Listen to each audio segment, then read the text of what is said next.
Don't worry, the live stream will be starting shortly, but while you're waiting, hit that subscribe button if you're not already subscribed. Also hit the little bell icon and select all so that you don't miss our future videos. You can also join the live chat right now on this stream by clicking the button.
Hey guys, welcome to DroningON Live. Sorry about the teething problems. This is a bit of a test stream, and that's exactly why we're doing this tonight ahead of the launch tomorrow. We've got a number of special guests on here. We're going to be chatting about drones tonight, so enjoy it and stay tuned.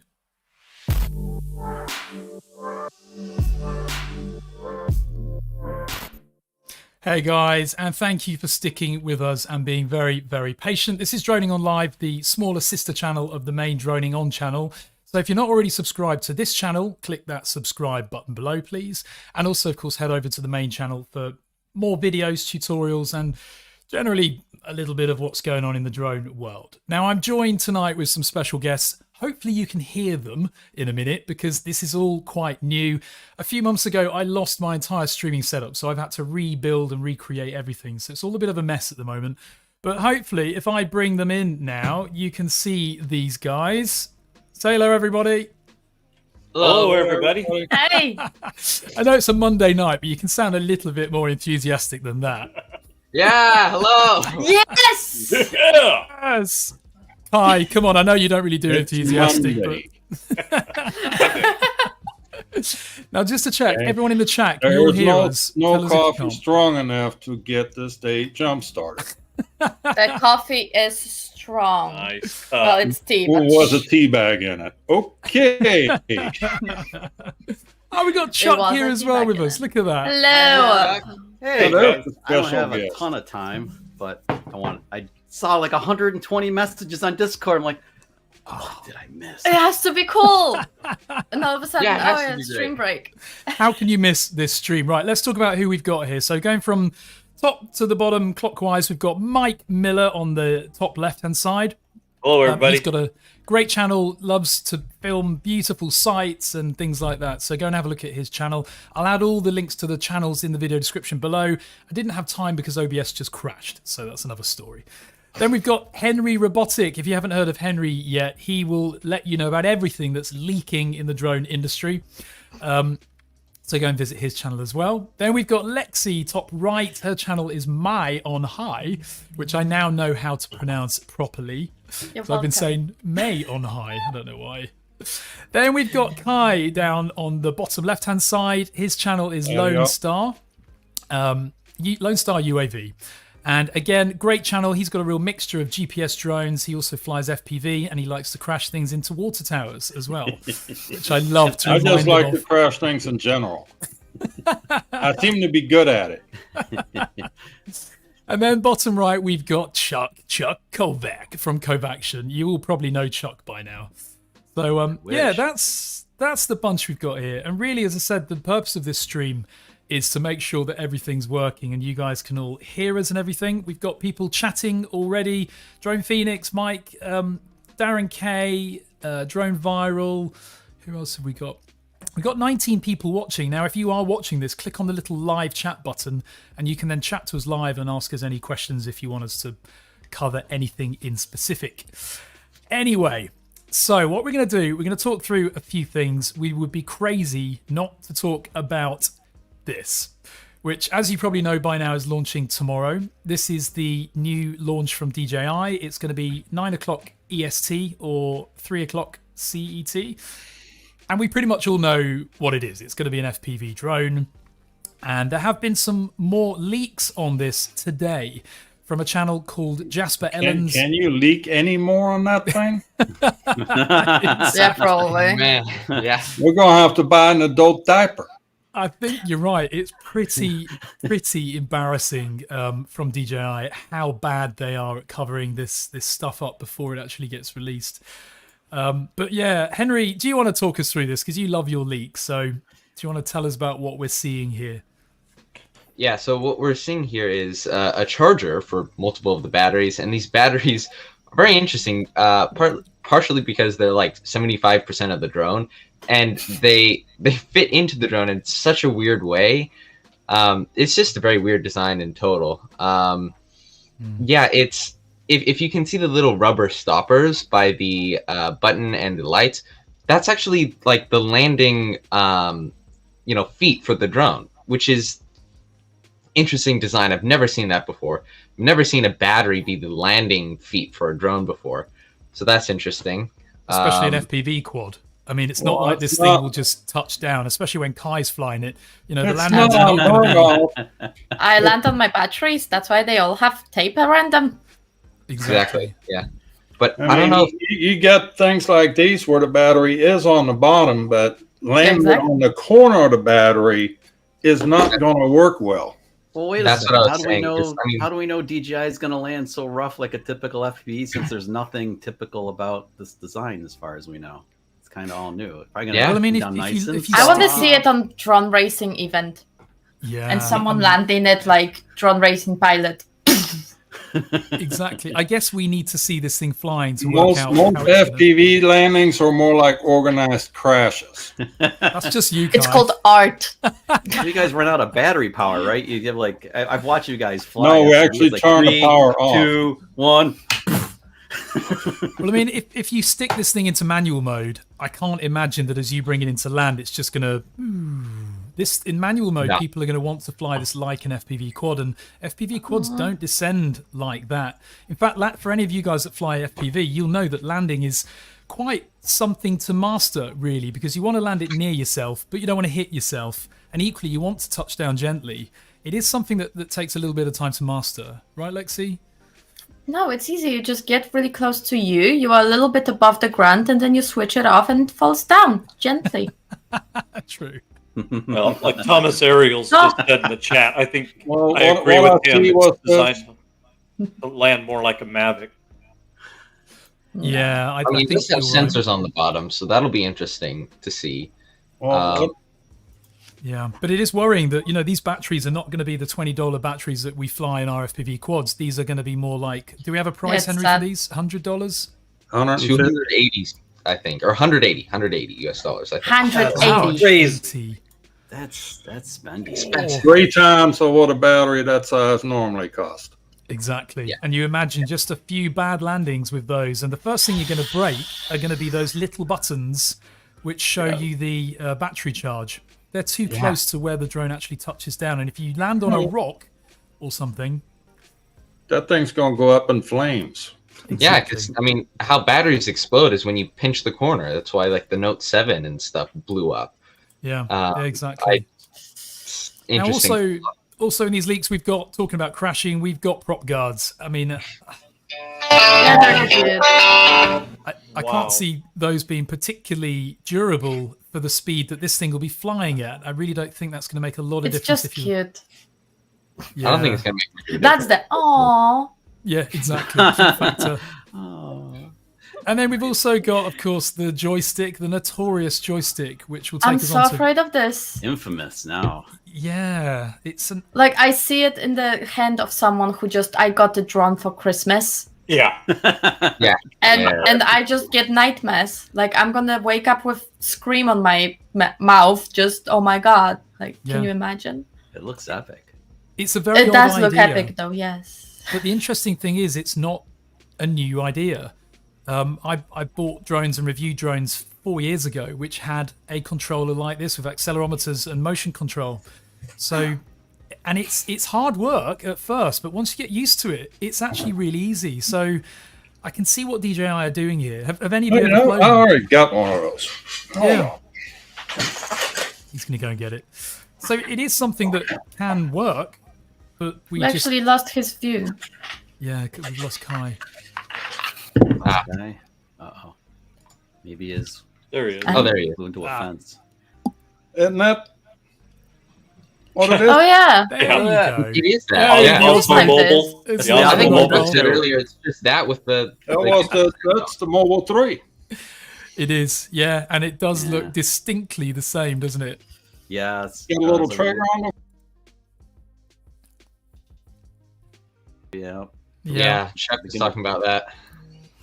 So it's going to be very interesting to see how this thing works, or if it works at all. But anyway, we will be live tomorrow, half an hour before the official launch, so 2:30 CET or 8:30 EST. So come and join us on the main DroningON channel. Last time we did a live there, we peaked at, I think it was 350, 400 concurrent viewers. So please come and join and chat with the guys here. We'll have these guys back on for that live stream tomorrow.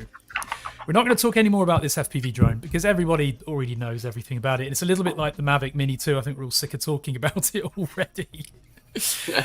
But another news story which I saw today, which is quite an interesting one. Interested in your views on this. US drone firm Skydio valued at $1 billion. Wow. As the government freezes out the Chinese competition. Now, I have very mixed views about this. You can't really applaud success when actually you got rid of the market leader by blocking them from the country. What do you guys think about this? Unless they had their hands in it, then it's a success. Makes I you think wonder. I think this is kind of like GameStop. I don't really see the value of them being at $1 billion. The only reason they're being given that value is because DJI is out of the picture. Exactly. They don't have products. They have one product for the government. That's it, and it's not even in mass production yet. So how are they Yeah, get their Skydio $1 billion value? Yeah, right, There's Mike. You backing can get a and they're Skydio selling it. too. Sorry, Henry. Yeah, exactly. It's if you look at DJI's drone range, they have what 4, 5 consumer drones, then they have their enterprise class as well. Skydio has the Skydio 2. Well, they have a commercial class drone, which they're times developing, but it's like I said, it's not even in mass production yet. It's in pre-order, so it's being offered to the military, and it's because they're trying to fill that market or that void that's been left because of DJI being banned.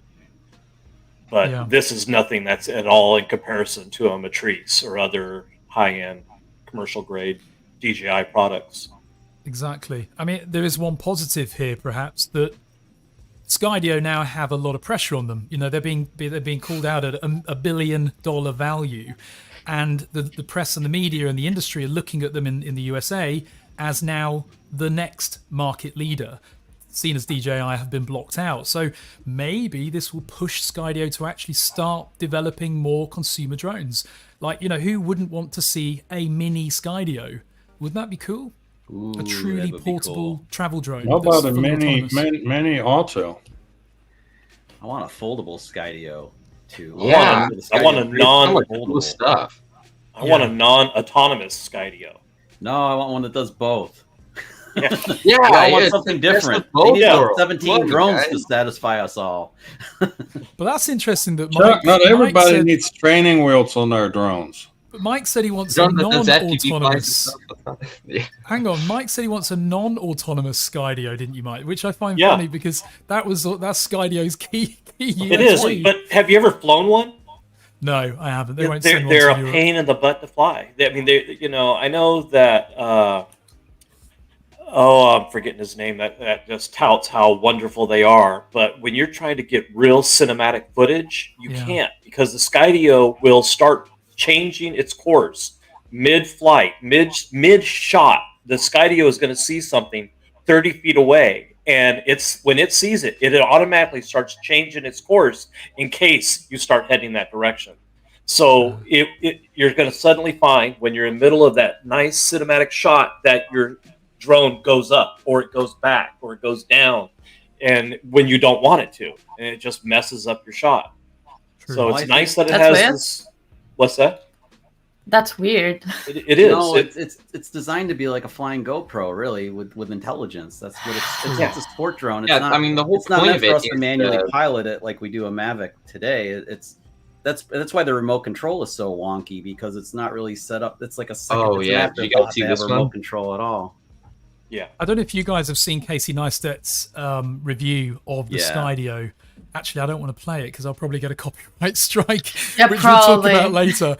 Damn, it's lucky I thought Oh about boy, that. But Casey Neistat reviewed the Skydio, bearing in mind that Casey Neistat is a filmmaker, and even he struggled to get cinematic video out of it. So I think you're absolutely right in terms of the output of it. But yeah, it's an interesting one. A lot of pressure now and spotlight on Skydio. We will see what happens with that. Now, talking about copyright strikes, Henry, do you want to tell us a little bit about what happened to you last week? It was a little bit frustrating. Could you angle your camera down a bit as well, Henry, because your text is in your way? Okay, Cheers, so buddy. I basically I did a live stream on a unboxing of the DJI FPV drone, right? So someone had gone on YouTube and posted a video of the DJI FPV drone, and them unboxing it, right? So I made a live stream, right? And I set everything up. I talked for about, I think, an hour and a half over his, 10-minute video or whatever. And he promptly took the video down and then copyright striked me. And so I had to go through the pain of trying to get him to, uncopyright strike me or whatever. And I mean, the problem with it was that he copyright strike me. I was fine with that. If he didn't want the video to be online, I mean, that's fine. I'm absolutely fine with that. I would gladly take the video down. But he didn't even give me a choice. He just instantly striked it without any warning, without any notice, without even any chance for me to, make it right or do anything about it. And this is the danger of YouTube. If you are, there are many people out there now in the drone industry who are full-time on YouTube, and you can imagine losing your ability to live stream, losing your monetization can kill your income. And I mean, I've got a channel that's not big, but I get copyright notifications once a week of people who've downloaded my entire video, a review of a drone, normally the DJI products as well, and they re-upload it with affiliate links. And I get the option to remove the video immediately, or I can click another button that says send them a warning, and they've got 7 days to sort it out. And if I can, some people out there with big channels, I'm sure, just click remove immediately, issue a copyright strike.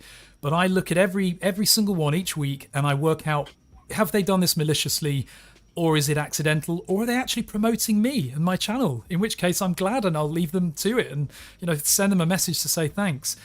So in Henry's case, it just sounds like the person who copyright struck you was just a bit of a, I wish I had one of those buttons, sound effect buttons, but not a very pleasant person. Yeah. Might be scared though, because maybe he has violated the NDA, wanted to delete it, and then realized that people already used it, and then you cannot hide. He tried to do that. He tried to literally copy strike all of YouTube. That was interesting. He told me he had like 11. He striked 11 people in the first like hour that he took the video down. So that was interesting. Jasper also was affected by it. Jasper Ellens, you know, the leaks we saw earlier. Yeah, he's watching, by the way. Jasper, say hello in the chat if you're watching. Yeah. Me and him talked about it. And, you know, we talked to the guy for a while, and we eventually got him to unstrike us, and then we would delete the videos. But the problem with the system is, you know, I don't think I did anything particularly wrong. I think my, you know, live stream fell under fair use, which was not only news, but it was commentary and criticism. It was an hour and a half of me talking over a 10-minute video. Yeah. And so while I was like, you know, stuck there, I couldn't do anything, because if I appealed the strike, the dude who copyright striked me got to choose whether it was false or true. So I'm just screwed no matter what. They need a third-party panel. As you said, all you were doing is no different to the news and the media reporting on a video that's gone viral and it being on international TV. There's no difference, and it's unfair that you got struck in that way. And if he was under NDA and his video leaked out, then he should never get a product ever again. Because when I'm under NDA reviewing a product, I don't upload anything until minutes before it's about to go live. I never take the risk of uploading it a week before, because people make mistakes, and we've all had one of those moments on YouTube when you upload something to the wrong channel, or so yeah, lesson to everybody. If you haven't seen the copyright strike information on YouTube's FAQ, then please do have a look at it, because we're all potentially at risk here of getting our content copyright struck. And as per the example now, I was just about to innocently load up Casey Neistat's channel and show a little bit of his Skydio review. Now, hopefully Casey's a decent guy and he wouldn't copyright strike me. On the other hand, maybe he would. You just don't know. Also, remember that even if somebody permits your content at that point in time, if you fall out with that person or you do something later on that they dislike, they can go back in time and submit a fresh copyright strike against your content. So remember, a temporary, yes, that's fine, it's not worth the risk, because you have a disagreement and you're done. Well, unless you have it in email. Yeah, in writing. True. I mean, I don't know how it stands if you change your mind, because someone's channel could become on a topic matter that offends you or brings you into disrepute. So allowing something at one point in time. Yeah, but I think the law doesn't work backwards in this. Like, if you have in writing that yes, you can use it, then that's it. Yeah, true. I mean, I've just deleted my video. Like, I'm not going to deal with that anymore. Like, I don't want to deal with it in the future if he, you know, like you said, just wakes up and decides, you know, he didn't like something I said, and you know, decides to strike me and get my stuff taken away again. So it's interesting. Very, very frustrating. Just to read a few of the comments out. Leanne said YouTube is full of poo. Great comment. Oh, yeah. You win comment of the night. That's brilliant. Flyby guys, hey buddy, nice to see you joining. Russell said it's like cheating on your taxes with your wife, then you get divorced and she rats you out. Damn. And someone else, who else have we got? We got loads of people watching. We've got 30 people watching at the moment. This is really nice. This is my little sister channel with DroningON. So we all really, really appreciate you joining. And hopefully you'll all join us tomorrow for the live DJI launch. Next one, just talking about DJI, and we won't spend too long on this one. But basically, you may not be aware, they've not released this product until tomorrow, but they've already been sued. So this happened on the 24th, and basically you might have all seen the motion controller, which is this tilt accelerometer controller for the FPV drone. And there's a company called QFO Labs who developed a drone about 10 years ago, the most budget drone I've ever seen. And they developed a controller that looks like a plasticine Play-Doh version of the DJI one.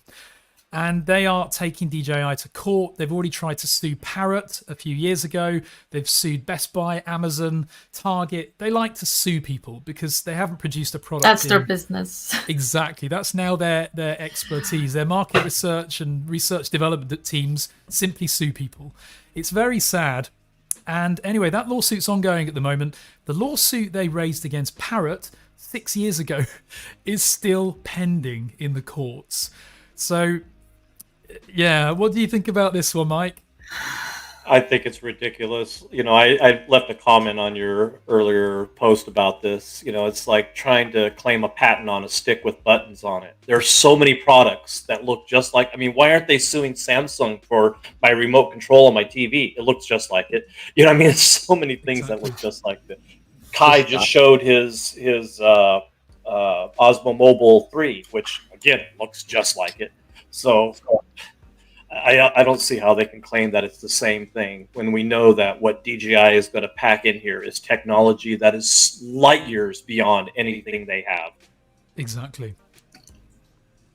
Yeah. Chuck, any thoughts? I like it. The lawyers, DJI has really I good like lawyers. it. They'll work their way out of it. You know, they'll write the big. I mean, they're the check and bigger it'll go company, away and be like, yeah, no release it. You're right. I mean, it's not going to have any implication. This will be thrown out of court, just as the lawsuit with Autel was, or every other lawsuit from every other envious manufacturer. Exactly. Did you see the post that Ready Set Drone did, and also Captain Drone did it with the bird? I can't remember the name of it, but he's got this bird that he flies. It's really cool. Bird. What was it? It's the Go-Go Bird. Go-Go Bird. That's it. Go-Go Has the same Bird. kind of controller. Has the exact same controller.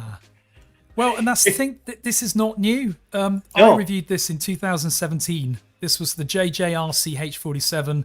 It worked really, really well. And if you compare that to the DJI controller, yes, this is budget. This was about $40, including the drone. But, you know, it just shows that this is not new, basically. Yeah. Yeah. But the Go-Go Bird controller doesn't have a gyro in it. No. It's just joystick control. There's So you no don't gyro tilt. in there. Right, okay. You only on the Go-Go Bird on the control, you got a little joystick on top that you operate with your thumb, Yeah. and then it's left, right, and then you push it up, and it flaps faster, and you pull it back, and it slows down. Cool. I mean, it's a lovely It way of has controlling. buttons for predetermined patterns, so there is some sort of control to it, but Yeah. more wishful. No, I want you to go that way, and hopefully you will, kind of thing. Mm. Yeah, I found with those radio controlled birds, it's a little bit random, isn't it? They are a ton of fun to fly. Yeah. Because Kelly brought it out to our fly day, and we flew it out there, and they are a shit ton of fun. I mean, I actually had, I think I you almost can crashed crash it into it my and don't go face. boom. I think I actually almost crashed it into my face when I was reviewing one, actually, some years ago. This one actually has a sensor on the front for obstacle detection. Really? That's Yeah. impressive then. That's the charger for this one. Bionic Bird, that's the one I tested. This thing was tiny. It weighed nothing. It was like 15 grams, it seems. Looks Polystyrene. But yeah, flying it was such hard work. And this had no controller actually. This was purely app. So it used the accelerometers of the phone, and you could tilt the phone to control it. Oh. But Cool. Pretty cool. they then released. There you go. I mean, it looked real. You know, real birds were swooping down to actually try and attack this thing because it looked like a real bird. But it nearly ended up stuck in that tree. Oh my God. Look at that. See it going Well, right for it. my partner in crime, Dad ran him. He just bought one, and he had it out this weekend, and his dog went after it. They are Yeah, great. poor bird's got a few bite marks in it now. Oh God. I suspect we will see more different types of RC aircraft like that over the coming years because they are fun with that type of tilt controller because it is a nice way to control them. Definitely. Next story. I know that some people have to jump off. I know, Henry, we're keeping you out of class. Hopefully you're still doing your... Raise my hand. I have to you jump work- out too. as Oh, well, no unfortunately. worries. Aww. So We got I'll be two back more- tomorrow. Two more stories to cover. It's up to you. Do you guys need to drop now or can you hang on? I'm gonna hang on, but I'm gonna turn my camera off for a couple of seconds, like here and there. So. Ah, okay. But I gotta All go, right. guys. But thanks for the invite, Ash. I'll definitely see you guys in the morning, though. Absolutely. We'll Or see you tomorrow. afternoon, Cheers, whatever Henry. time. See you later, Cheers, Chuck. Chuck. Okay. Bye, guys. Bye. Bye, everybody. Bye. Cheers, Chuck. Like, get Last outta here. one is it's a little bit graphic. So if any of you are squeamish, disclaimer, please look away from the screen now. But I think this is an important story to cover. And just because something is a little bit squeamish doesn't mean that we shouldn't be looking at it and talking about it. And this is a little 5-year-old boy in China, I believe. And somebody was flying a Mavic Air 2 and it came in contact with his face.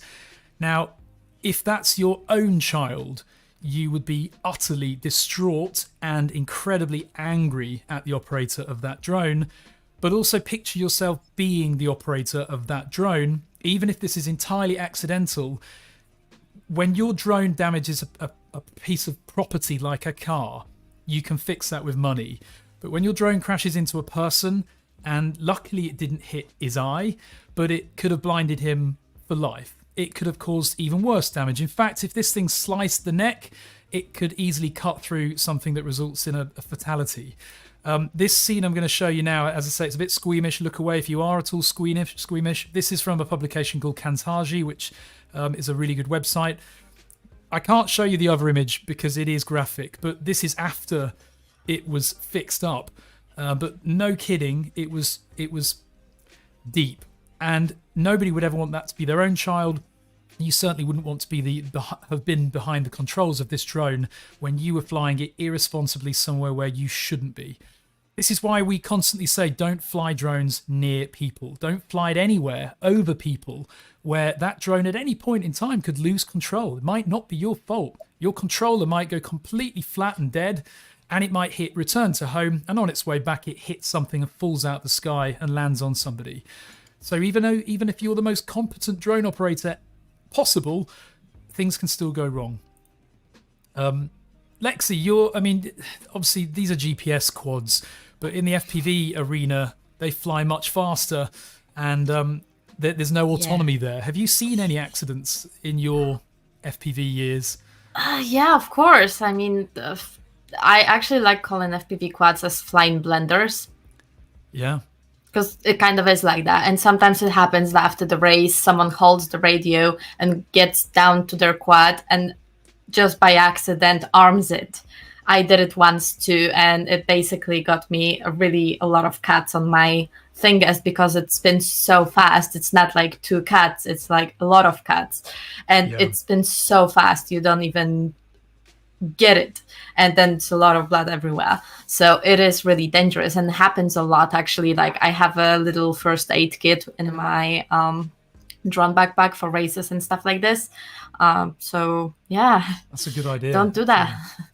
Yeah, we have band-aids and a lot of stuff to clean the wounds and stuff like this if I could.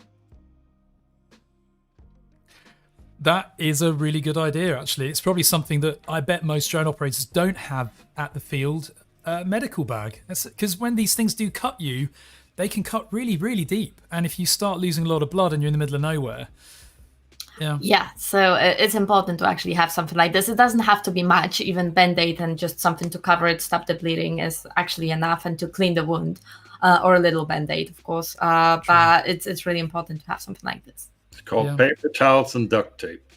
Duct tape, That very, too. very good idea as an emergency. I've seen some people actually using tissues and electrical tape on their hands. So whatever works. Same principle. True. Well, I'm in construction, and in construction, the same thing with drone flying. You always have to count on the worst thing that could possibly happen. And when I'm flying, I tend to fly mostly from parks and things like that. And you get kids that see what you're doing, and kids are fascinated by drones. The first thing you want to do is come running up to see what you're doing, and you got a drone on the ground. They get real close to it because they want to see it take off. And you have to realize that, even if you're flying something that's real reliable, like a Mavic, like Ash said, things happen. Things unexpectedly can happen. You want to always take that into consideration and have those kids stand back. Keep way back, keep away, just in case for some reason something happens while that thing's taking off. It goes a little bit left, a little bit right. You make an accidental wrong correction with your stick, and a bad accident happens. So just leave plenty of room for mistakes.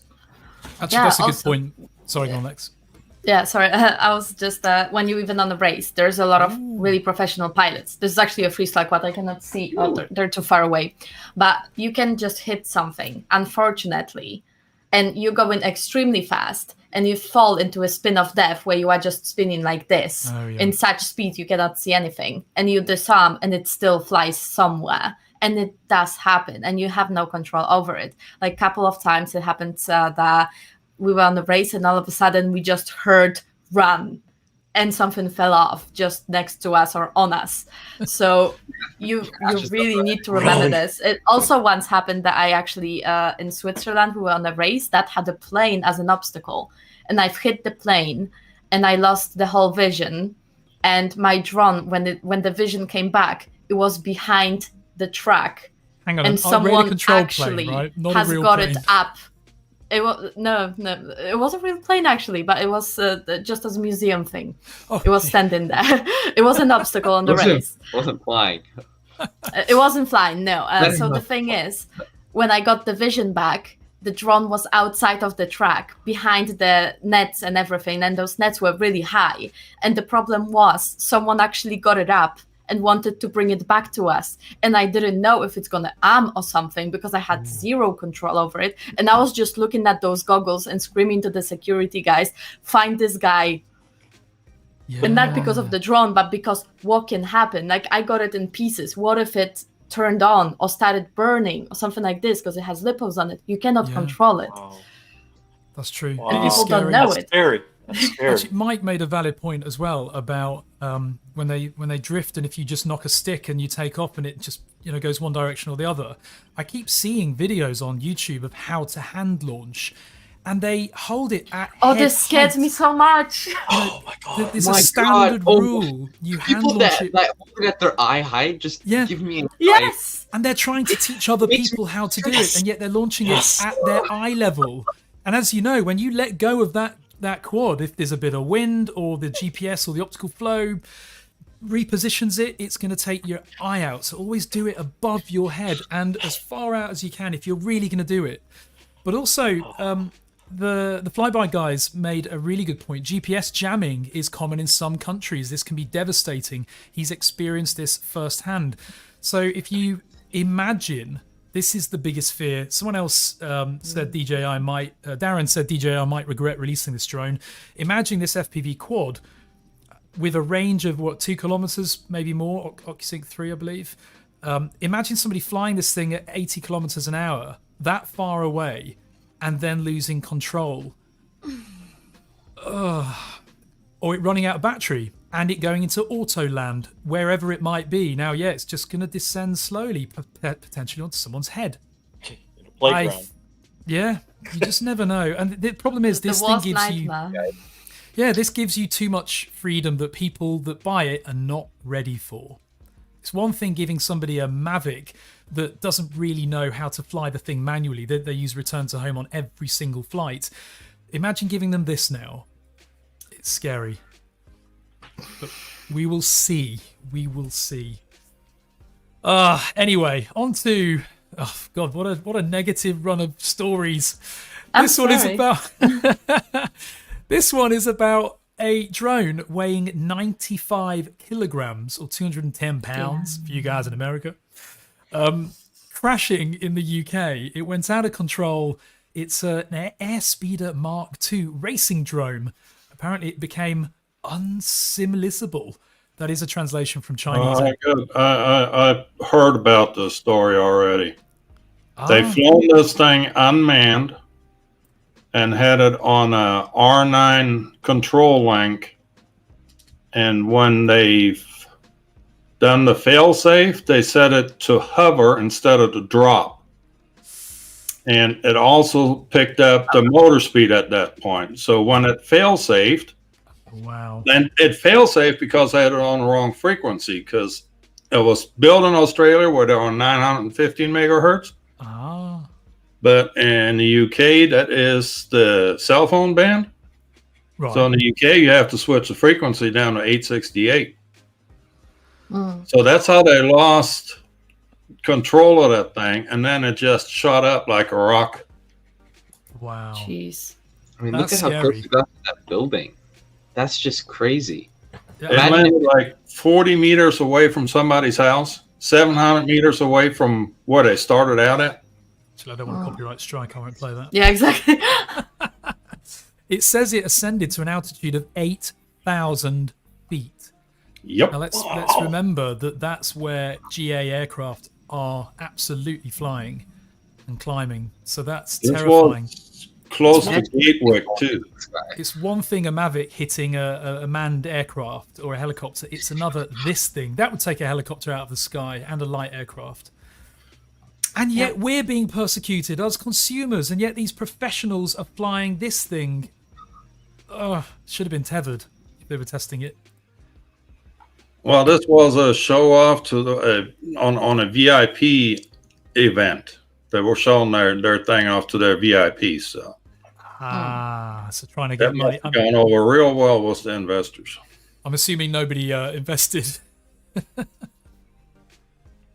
Okay, guys, I do have to leave you now, so I'm going to see you tomorrow. Worries. We're going to call it, we're going to wrap up now anyway. But yeah, thank you so much to all of my lovely, lovely guests. Please go and visit their channels. After this stream, I'll edit the video description and put a link to all of their channels in there now. Lexi's going to go and do some online gaming. Henry's going to go and do some homework. Mike's going to go and fix some industrial things. Pretty much Kai's gonna go and crash into more water towers. No, actually, I got to fix a few industrial things too. Oh, well, please go and look at these guys' channels. Please click subscribe, and thank you very much to you guys. And we'll see you tomorrow, hopefully, as well on the next DJI launch. So I'll say goodbye to you guys now. Thank you guys. Cheers. Thanks, guys. See you. So there we go, guys. This was a bit of an ad hoc stream. It was all very last minute and random, but hopefully it's been quite interesting. If you guys enjoyed this, how many people are watching? 22 people watching at the moment. If you enjoyed this, then this could become a regular slot. Monday Night Drone Blues or Monday Drone Blues. I haven't even really decided on a name yet. But it's something that we might do and invite more people on as well. In fact, sometimes maybe invite you guys on. So if you'd like to be a guest on Monday Drone Blues, then drop a comment on the video below and we'll make it happen. But in the meantime, thanks to my lovely guests. Visit their channels later and we'll see you tomorrow for the DJI live launch.